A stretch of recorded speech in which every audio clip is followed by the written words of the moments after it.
Donc les Colombages, c'est un établissement donc qui accueille des adultes suite à des prises en charge plus pour adolescents et enfants dans 3 services distincts.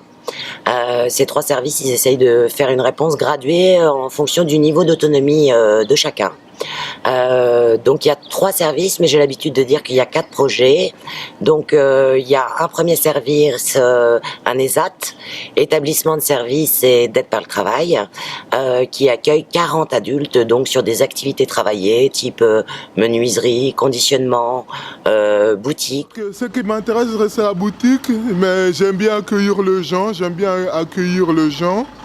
Il y a les gens qui aiment bien, qui j'aime bien visiter la boutique. Puis un autre service, centre d'activité de jour, qui accueille là 33 adultes, qui ont un niveau d'autonomie, on va dire, moyen, avec un projet passerelle entre le centre d'activité de jour et les AT. C'est-à-dire que certaines personnes qui pourraient avoir la possibilité future de travailler en ESAT, mais qui sont pas tout à fait prêts, ont un emploi du temps mi-temps CAJ et mi-temps ESAT. Donc des activités de soutien plus sur le centre d'activité de jour, des activités de création, d'apprentissage, de socialisation et d'autonomie, et puis la moitié du temps en activité travaillée, donc bien sûr à l'ESAT. Et enfin un dernier service, centre d'activité de jour médicalisé, là avec un taux d'encadrement plus fort, avec 2 éducateurs, 2 AMP plus une équipe paramédicale pour s'occuper de 10 adultes qui, on va dire, ont de grosses difficultés de communication. Les Colombages, rapidement, si on pouvait parler un peu de ses richesses et de ses avantages, c'est sûrement de croiser les regards, de porter un regard bienveillant et varié et pluridisciplinaire sur les personnes autistes et TED, notamment avec les constitutions d'équipes, avec certes des équipes d'éducateurs, mais aussi des artistes et des paramédicaux. Et ça, on va dire que c'est...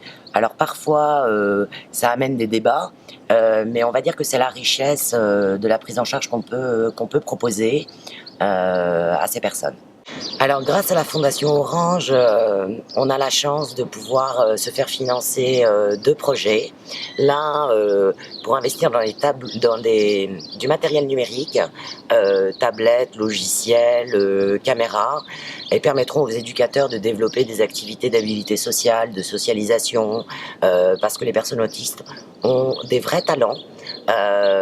Surtout notamment avec les outils numériques, et même si elles ne savent pas lire et écrire, elles sont parfois, du fait de leur aptitude à focaliser leur attention et leur concentration sur des choses, sur des détails, sont capables d'utiliser des outils et de développer de nouvelles compétences. Et puis enfin un deuxième projet aussi, là avec la visée de socialisation et d'ouverture sur l'extérieur, notamment au travers d'une activité sportive, donc l'achat de tandem, de trottinettes, et voilà, on a hâte de pouvoir mettre tout ça en place.